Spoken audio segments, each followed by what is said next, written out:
Amados e queridos irmãos, boa noite. Boa noite. Sejam todos sob os auspícios, das benesses e o amor do Mestre Jesus e da Mãe Maria abençoados. E que a paz do Senhor esteja com todos nós. Nesta noite, amados irmãos, que é tão bela, porque se faz luz, porque é plenificada de amor, de alegrias e de bênçãos. Pode não acreditar, mas nós somos abençoados. Pode não crer, todavia nós somos santificados pelo bem. Podem até duvidar, mas já somos uma centelha de luz refulgente no terceiro milênio. Pediria a vocês que fechassem um pouquinho os olhos do corpo e mantivessem a boca serena, tranquila. Pode fechar os olhos, por favor. Procurem olhar para dentro de cada um de vocês. Olhe para o seu interior.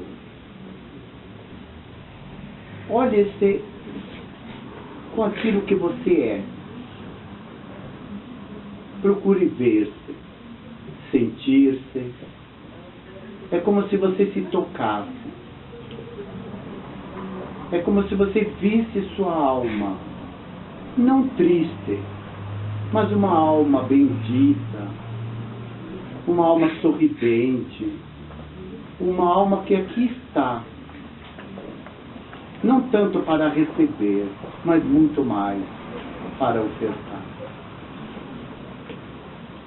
Abra devagarinho os olhos e olhe para baixo à sua frente. Por favor, não olhe para mim, olhe para baixo. Agora, levante seus olhos e olhe para o alto. Se quiser, pode levantar bem na cabeça. Eu pediria que, ultimamente, você olhasse ao seu redor. Primeiro à direita. À sua direita. Agora vire-se para a esquerda. Dê um jeito de você se virar um pouquinho para trás. Não diga nada, só olhe. Agora volte o seu olhar e veja Jesus à sua frente.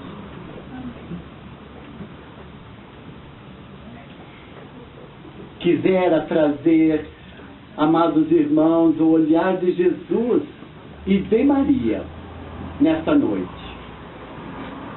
O primeiro título que eu dei para essa palestra era Sob o olhar de Jesus e de Maria. Mas quando fui perceber que se eu colocasse o olhar de Jesus e o olhar de Maria, eu estaria de uma forma estanque, divisional, separando Jesus de um lado, Maria de outro. Então eu tirei esse de, para que é sob o olhar de Jesus e Maria. Porque antes de tudo, eles se complementam, se completam, são indizíveis. Porque é mãe, porque é filho, e porque todos nós somos filhos desse olhar bendito do Divino Mestre. Será que teríamos a capacidade de olhar para o sol de olhos desnudos? Não, né? Porque nós cegaríamos. Tal é a grandeza, a luminosidade do Mestre que nos cega. Não porque somos muito aquém do que desejaríamos ser, mas porque Ele é a luz suprema, a grandiosidade. Gostaria de, antes de adentrar nesse tema belíssimo, de fazer uma consideração de um parágrafo tirado de uma revista chamada O Consolador, que muitos de vocês conhecem, que faz uma reflexão exatamente sobre o olhar. Como parte do amplo processo de autoconhecimento a que devemos nos dedicar com vistas à nossa plenitude espiritual. Ele já parte fazendo a reflexão do autoconhecimento e tendendo sempre para essa plenitude espiritual. Afinal de contas, é nosso fanal, é nosso objetivo a ascensão, o progresso, crescermos moral e espiritualmente. Todos já sabemos disso, não é verdade? Fatalmente chegaremos um dia muito alto. Quanto tempo demoraremos é a caminhada de cada um e a pressa de cada um. E Deus nos deu, pelo livre-arbítrio, a possibilidade de galgarmos degraus por degraus. Uns segurando as dificuldades, apegando-se às pessoas, sendo recalcitrantes no mesmo erro, teimosamente teimam em fazer reiteradamente as mesmas coisas, magoando, ferindo a si e aos demais. Até o dia que essa plenitude, por esse autodescobrimento, alarga um outro olhar. Aí ele prossegue: não podemos abdicar do dever de examinar o teor do nosso olhar. Mas afinal de contas, é olhar como vocês viram olhando para o chão? Olhando para o alto? Olhando para a direita, para a esquerda, para trás? Este é um olhar. Este é o olhar da percepção, de ver o outro fisicamente como ele é, de descrever. Mas como queremos entender esse abdicar do dever de examinar o nosso olhar, isto é, a maneira como percebemos e captamos as coisas e os eventos do dia a dia e da vida?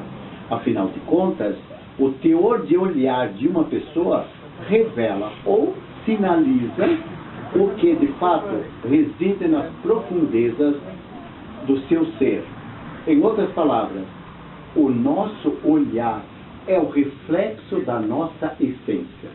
Em outras palavras, o nosso olhar é o reflexo da nossa essência. Por isso que é a pergunta que se faz: como se perceber? Como se olhar? Por isso que eu pedi que vocês se olhassem primeiramente. Porque nós nos esquecemos de nos olhar. Olhamos no espelho, vemos alguém, mas nós não nos percebemos efetivamente. E o dia que tivermos essa coragem de nós nos percebermos, mudamos esse olhar, mudamos esse foco e passamos a sentir o que é efetivamente a nossa essência primeira. Pena que o pai da Suzy não está aqui, mas ele vibraria com essa frase de Augusto Cury, quando diz: nunca alguém tão grande se fez tão pequeno para tornar grandes os pequenos. Nunca alguém se fez tão pequeno para tornar grandes os pequenos. É uma referência de Augusto Cury com relação a Jesus.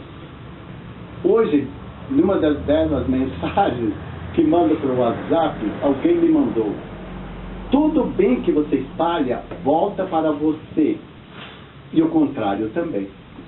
Portanto, vigie-se e vigie o seu olhar.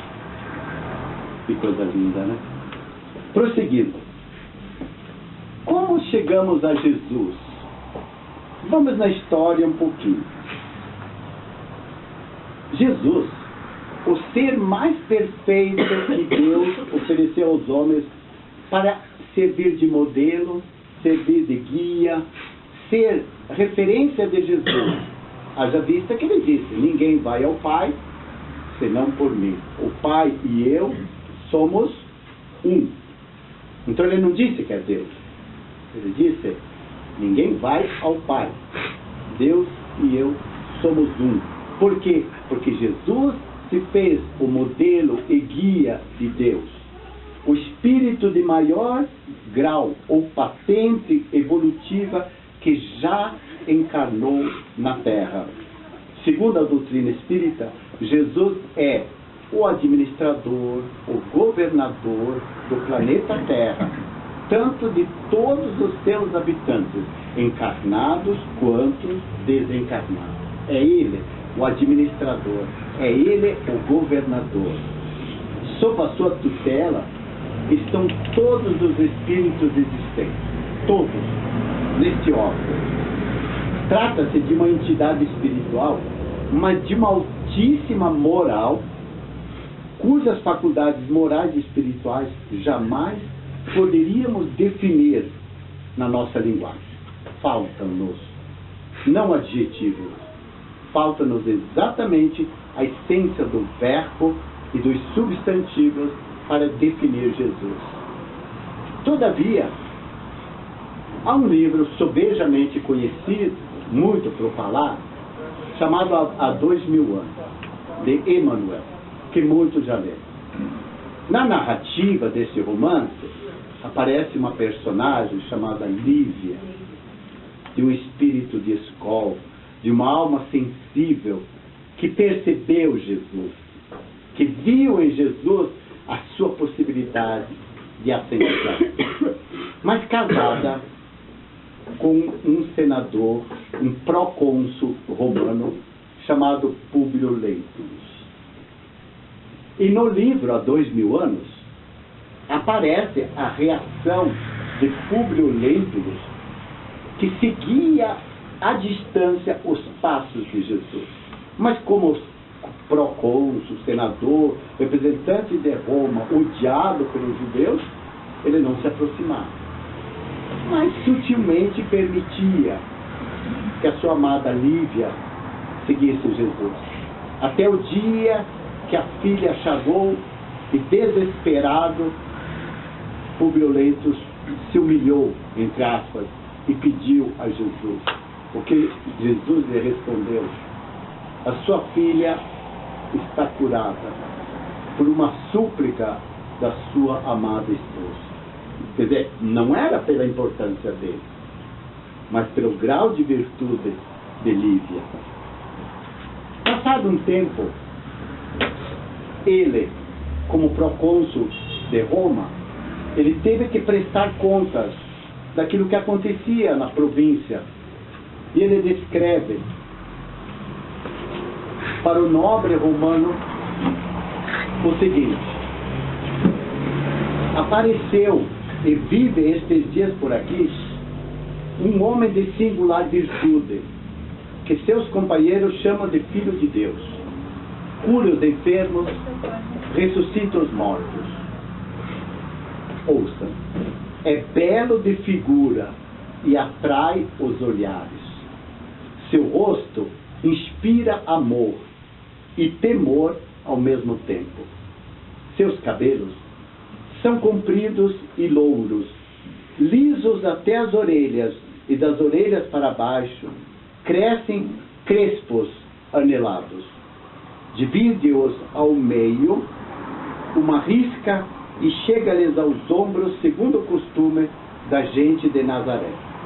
As faces cobrem de leve rubor vermelho. O nariz é bem contornado e a barba crescida um pouco mais escura do que os cabelos, dividida em duas pontas. Seu olhar revela sabedoria e candura. Tem olhos azuis com reflexos de várias cores. Este homem, amável ao conversar, torna-se terrível ao fazer qualquer repreensão. Mas, mesmo assim, sente-se nele um sentimento de segurança e serenidade. Ninguém nunca ouviu rir. Muitos, no entanto, o têm visto chorar. É de estatura normal, corpo ereto, mãos e braços tão belos que é um prazer contemplá-los. Sua voz é grave, fala pouco, é modesto. É belo quanto um homem pode ser belo. Chamam-lhe Jesus, filho de Maria. Todavia ele não seguia Jesus, não conhecia na profundeza Jesus. Há uma descrição mais singular, mais efetiva, como se nós disséssemos hoje que um ateu descrevesse Jesus. Como se um descrente, agnóstico, que tudo duvida, nada crê, nada aceita, descrevesse essa figura de Jesus. Narra também, mais adiante, em outro momento, que a intensidade do olhar de Jesus, a intensidade do olhar de Jesus, segundo Públio Lentulus, seu olhar era de um azul tão intenso que ninguém poderia fitá-lo de frente durante muito tempo.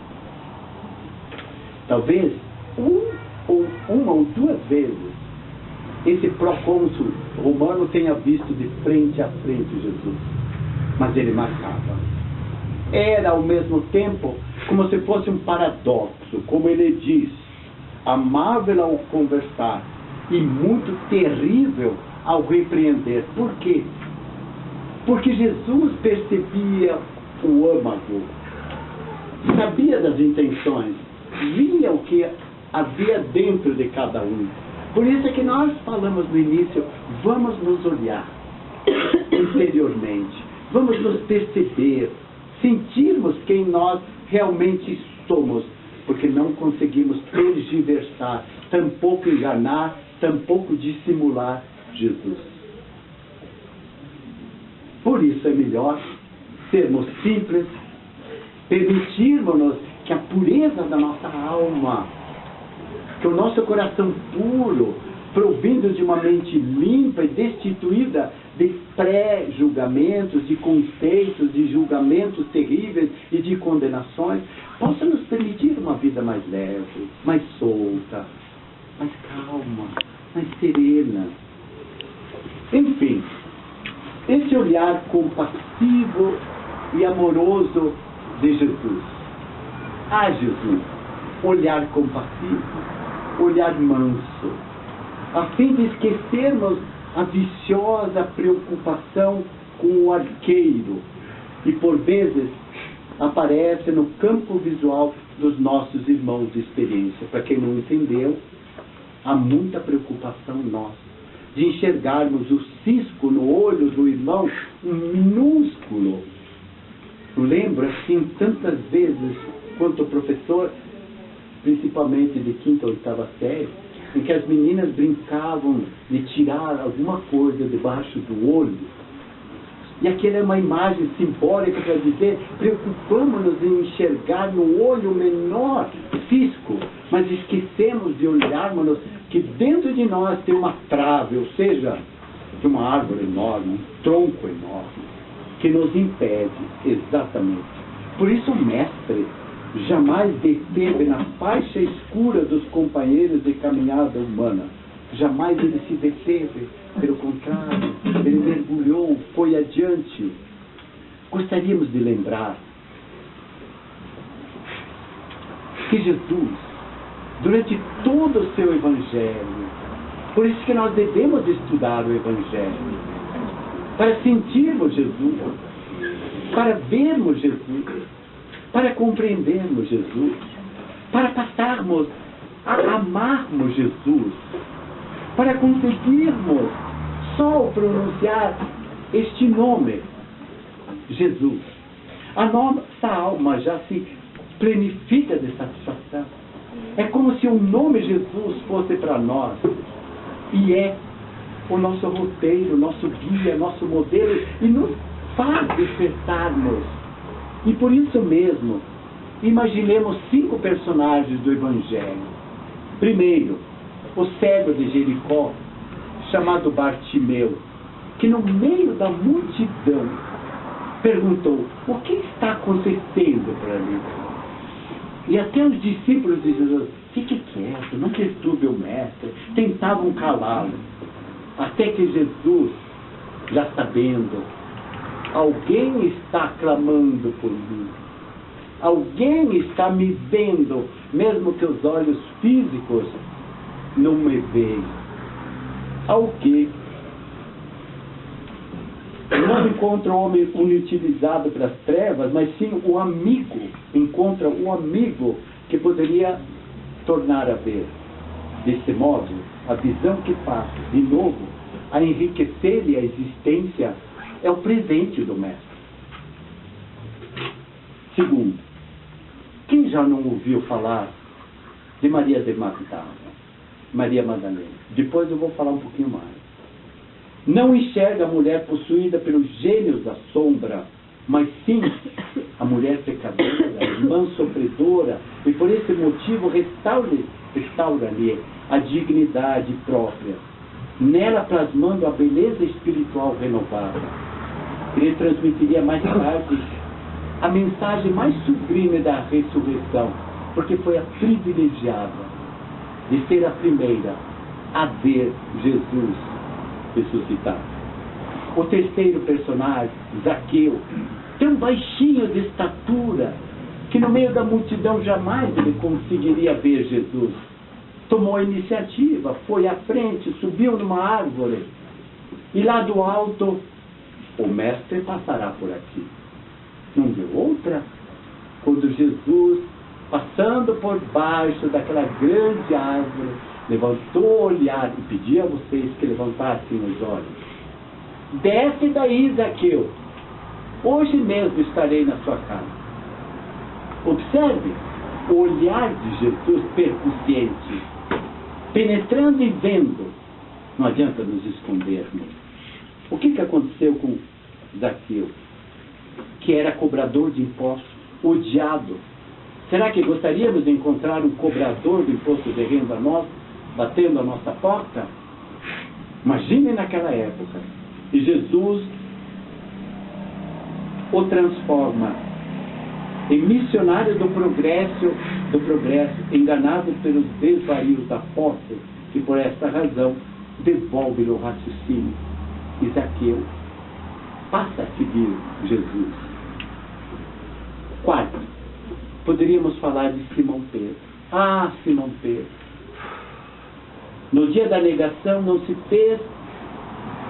refere ao cooperador enfraquecido, mas Jesus se refere ao aprendiz invigilante, a exigir-lhe a compreensão e o carinho, e por isso transforma-o com o tempo no baluarte seguro do Evangelho nascente, operoso e fiel, até o martírio na crucificação. E tão digno se tornou Pedro, que ele disse: não sou digno de morrer crucificado como Jesus. Crucifique-me, mas de cabeça para baixo. Exatamente para testemunhar. E finalmente Judas, que todos nós, ou a grande maioria, ainda nos alvoramos o direito de julgá-lo, de condená-lo. Quando Jesus viu em Judas um irmão que precisava cumprir tudo que estava prescrito. Judas não surpreende o discípulo, mas sim o colaborador traído pela sua própria ilusão. Para que, após a morte, flagelação, Jesus possa lhe doar o amor e o perdão. Meus amados, este é Jesus. Busquemos olhar de Jesus e olhar de Jesus pelos nossos olhos, e a crítica será definitivamente banida do mundo. Porque então teremos atingido o grande entendimento que não nos fará discernir companheiros de jornada. Seremos todos irmãos. Por isso compreendemos que aqueles que caminham conosco, que são nossos irmãos, também são necessitados do nosso auxílio e da nossa conversa. Amados, vamos caminhar um pouquinho nesse belíssimo livro, Testemunho pelo Cristo, de Francisco Ferraz Batista. Há uma passagem que eu gostaria de trazer à reflexão com relação a Miriam de Migdal, ou seja, Maria de Magdala. ou seja, Maria Madalena. Algumas coisas são necessárias para vocês observarem o que uma mulher pecadora, diante dos olhos e da condenação do mundo, via em Jesus. Queria e quero tocar a alma de cada um de vocês com essa passagem, porque eu chorei muito, refleti muito, me coloquei no lugar da Miriam de Marta, coloquei-me no lugar de Maria Madalena, fui crucificado também, estropiado, roto, condenado, até um dia que ela diz: foi num longínquo mês de agosto que eu vi pela primeira vez. Ele, Jesus, estava sentado à beira, à sombra de um cipreste, próximo do templo de Jerusalém. Já tivera notícias dele através de uma amiga. Naquele dia, olhei para ele e senti minha alma estremecer. Como era belo! Mesmo sentado, parecia ser um anjo daqueles cansados pelo povo. Traduzia uma imponência própria, revestido de uma bondade que exalava de suas feições lindas e tranquilas. Ante a proximidade, aspirei o seu perfume, que me venceu. Senti que ele me olhou profundamente, com aqueles olhos grandes que traduziam imensa ternura. Era um Rabone, que em aramaico significa mestre, que também em hebraico traduz-se por Rabi. Por isso que conhecemos lá no Testamento, Rabi ou Rabone, que traduzido significa mestre. Bom dia, disse-me ele. Bom dia, Miriam de Marta. Notei que me olhara com um olhar como nenhum outro homem jamais me olhara e me tinha olhado. De repente, era como se ele tivesse me desnudado a alma e não o corpo. Tive vergonha. E por que, diz ela? Porque era uma mulher prostituta, então ela não tinha vergonha de se desnudar diante dos homens, mas diante do olhar de Jesus, que viu a alma, penetrou a alma, ela se sentiu desnudada. Ele tinha dito somente bom dia, mas me vi e senti que a voz do mar estava nas suas palavras, a voz das árvores quando assodadas pelo vento. E quando as pronunciou, senti uma verdadeira revolução em meu interior. Percebi, naquele momento, que a vida falara a morte, porque meu amigo, eu já havia há muito tempo morrido. Seus olhos de candura viram os meus, e todas as angústias da minha vida se dissiparam num instante. Então ele se levantou e me olhou exatamente como imagino que as estações olham os campos, do alto, sorrindo, um sorriso maravilhoso, revestido da meiguice e candura, que me fazia levitar do chão onde eu pisava. Olhou-me com compaixão e sorriu-me novamente. Como olharíamos um pobre, um estropiado, um malsinado da sorte? Como olharíamos uma prostituta? Um homem prostituto? Como olharíamos os diferentes? Olharíamos com olhar de compaixão? Ou condenaríamos? Este é o olhar do Mestre. Seu olhar sempre ofertando sorriso, otimismo, esperança e paz. E então, passei a seguir Jesus. Esta é a verdadeira transformação de Maria Madalena. Eu muito havia pecado e tinha agora a oportunidade de consolar quem nunca havia pecado. Por quê? Porque um dia encontrou, depois que Jesus partira, um grupo de leprosos e, conduída, começou a acompanhá-los e foi trabalhar com eles. E por trabalhar tão próxima, um dia contraiu também a hanseníase. Um dia também ela teve que voltar. E um dia também ela, bem próximo de Éfeso, mandou um recado a uma pessoa caminhante que levasse a Maria e a João o seu pedido, porque ela precisava rever pela última vez Maria de Nazaré, a Mãe Maria. E há menções em Humberto de Campos, num livro belíssimo chamado Boa Nova, com relação também ao olhar de Jesus, quando diz: o olhar do mestre dos mestres era lúcido e profundo, pois devassava o seu interior, detectando-lhe as tendências da alma e antevia acontecimentos futuros. É exatamente esse olhar percussiente, penetrante do mestre. Por isso que nós nos entregamos a ele.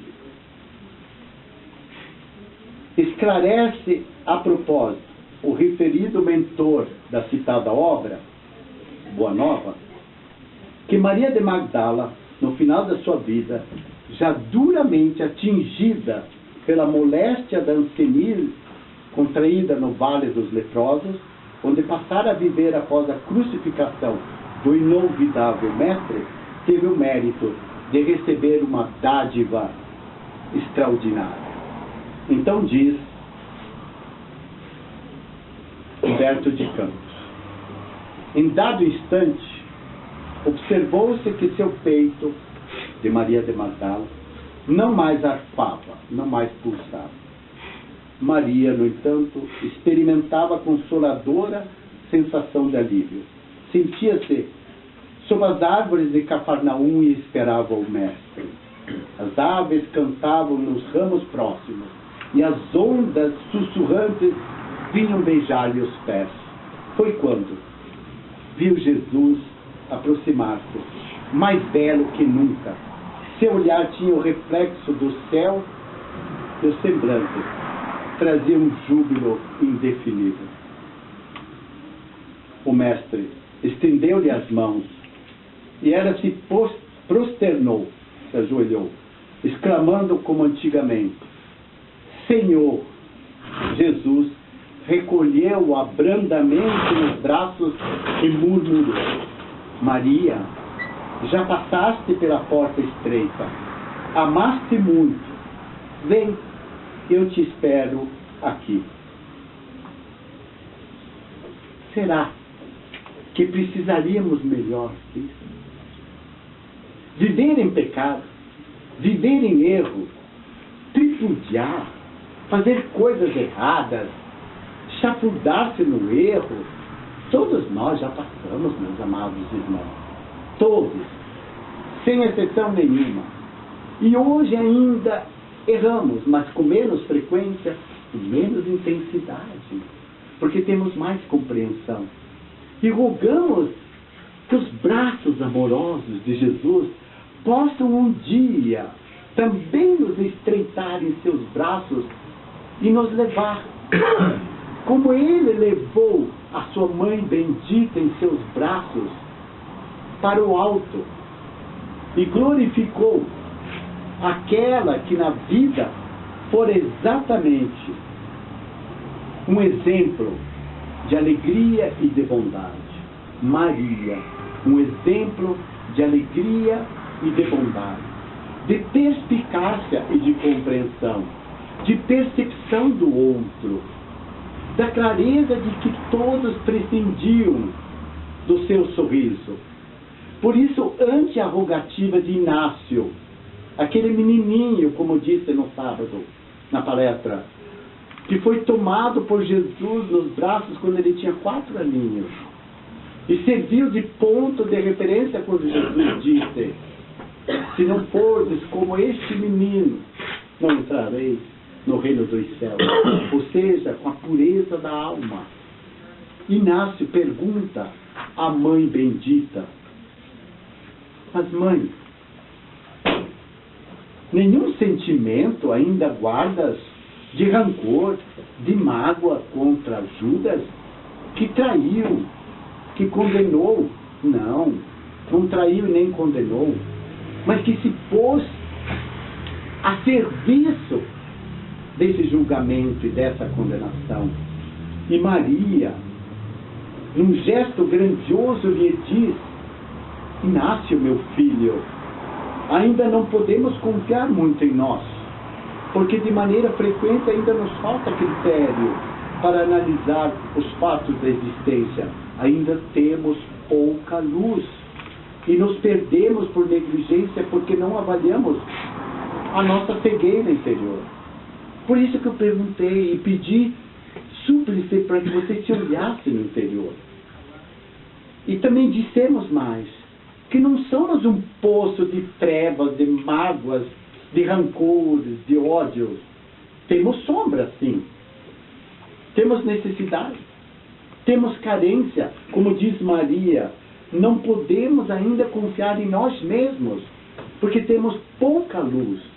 Mas com Jesus, nós nos engrandecemos, nós nos elevamos e tornamos nesse olhar com que vemos a nós e vemos nossos irmãos, que é sob o olhar de Jesus e de Maria que nós nos percebemos e que nós nos vemos. Ela diz mais: costumeiramente, ou seja, quase todos os dias o homem procede mal e ainda se desculpa. Mas, queridos, por que ainda somos pigmeus morais, infantis moralmente, que fazemos como crianças, a cada pouco aprontamos e depois voltamos para o pai, para a mãe: desculpa? Não é assim que tantas vezes fazemos?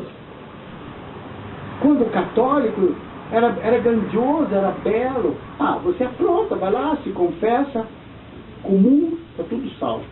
E voltava a repetir. Parecia prazeroso, de um ato consciente, ser infantil moralmente, confessar-se, pedir perdão, desculpas, para depois tornar a errar.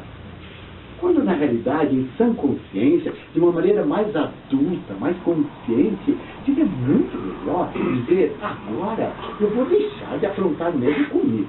Eu não vou nem olhar o outro, primeiro vou olhar comigo mesmo. Vou me engrandecer. Parar de ser pequenininho, pigmeu moral. E estatura física é apenas o tamanho físico. Mas a grandeza da alma testemunha exatamente nosso progresso, nossa ascendência. Por isso Maria diz a Inácio, aquela criança ainda: costumeiramente procedemos mal e pedimos desculpas. E às vezes, movidos por compaixão, por paixão, pensando que é zelo, que é cuidado, repreendemos os outros, quando na realidade esquecemos e nos esquecemos de que aquilo que repreendemos no outro é o que está exatamente em nós. E finalmente, bem depressa, Inácio, sentimos e ponderamos que dos outros sofremos, mas não nos damos conta que os outros também sofrem por nós. Por isso, as criaturas esquecem e não cogitam que a condenação ao sacrifício da cruz do meu querido filho não foi feita por Judas. Esse é o olhar de Maria. Esta é a bênção. Por isso ela conclui: eu tenho pena, eu me apiedo de Judas. E mestre, leve-me ao vale das sombras para que eu possa estender as minhas mãos na fronte desse pobre homem. É o bálsamo da luz, do amor e do perdão de Maria. Jesus, de uma maneira tão bela, tão verdadeira, ele sintetizou o olhar quando em Mateus, no capítulo 6, versículo 22, ele nos diz textualmente: a candeia do corpo são os olhos. Primeiro ele disse: ninguém acende sua candeia e a coloca debaixo da mesa. Depois ele diz que a candeia, a luz dos olhos, a candeia do corpo são exatamente nossos olhos. Concluindo, que se teus olhos forem bons, todo o teu corpo terá luz. Queridos, o que seriam olhos bons? São os olhos que aprenderam a enxergar, a ver, sob o olhar do Mestre e de Maria, como ver o outro. Se teus olhos forem bons, todo o teu corpo resplende. E por quê? Porque sua mente é limpa. Porque seu coração é puro. E bem-aventurados, na belíssimo Sermão do Monte, bem-aventurados os puros de coração, porque verão a Deus. Verão porque são puros. Verão a Deus imanente. Verão a Deus interno.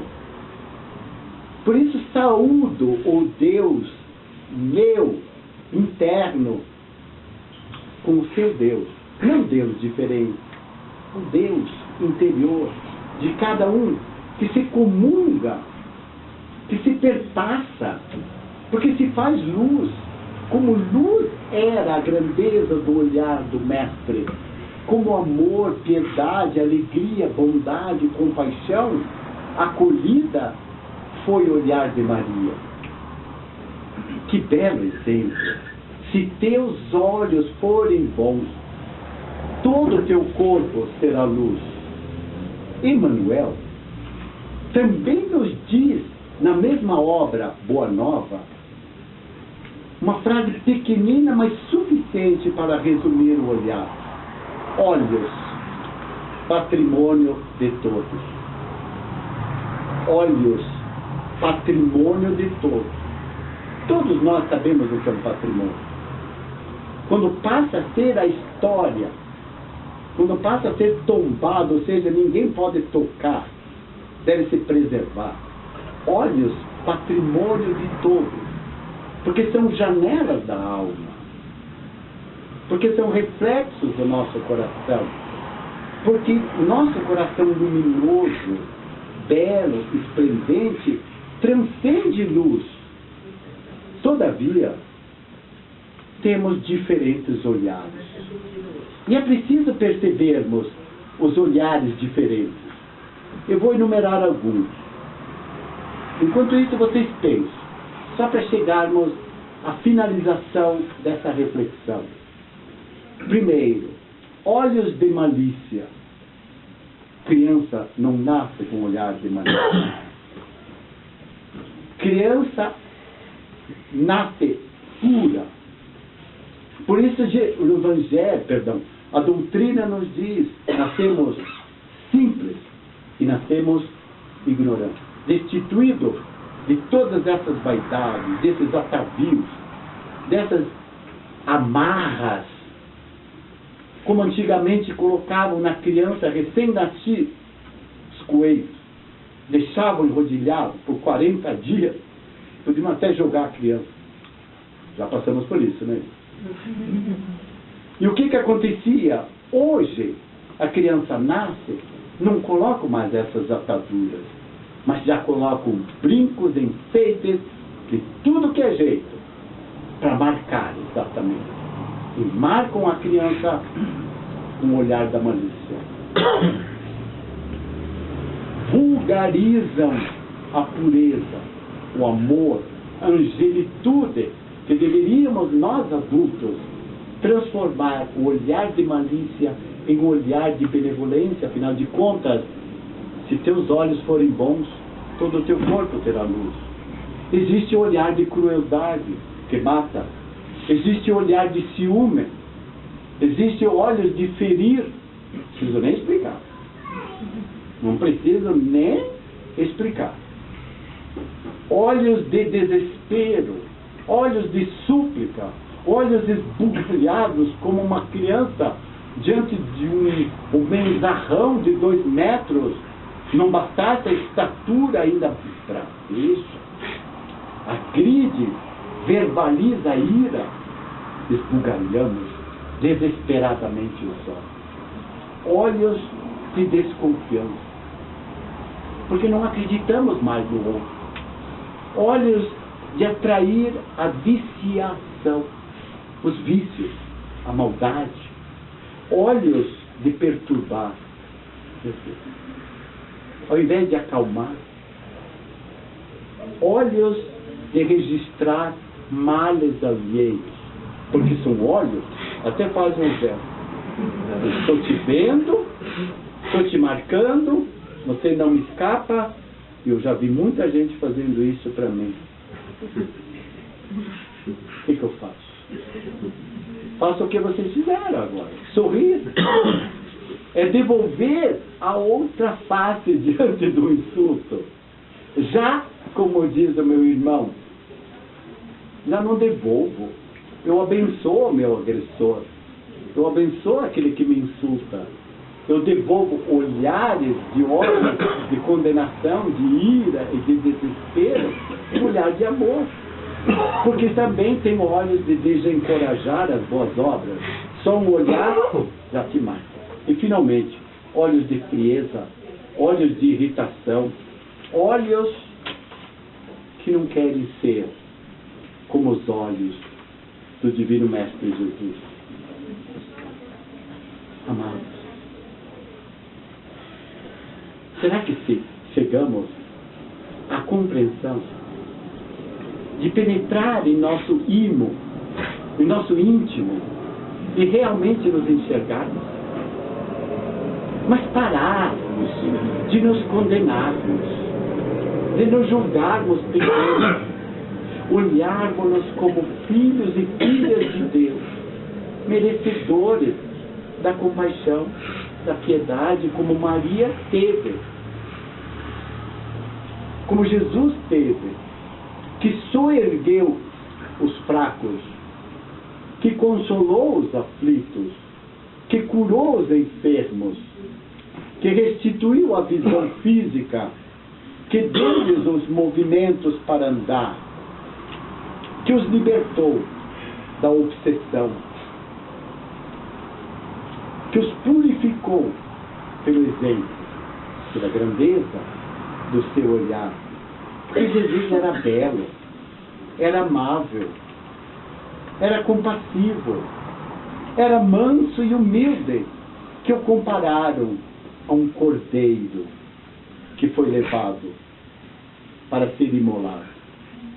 Tão simples, tão pequeno se fez na manjedoura, tão humilde, que apenas uma faixa cobriu o corpo, mas que acima, Francisco de Assis, em 1236 aproximadamente, quando criou o primeiro presépio, colocando Jesus como um infante, um recém-nascido, numa manjedoura, acalentado pelo bacio dos animais, mas com o amor benevolente e compassivo da Mãe Maria e do Pai José.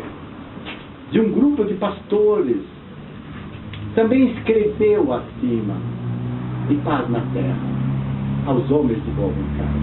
Porque Francisco de Assis viu com os olhos de Jesus, porque permitiu seus estigmas nas mãos, nos pés,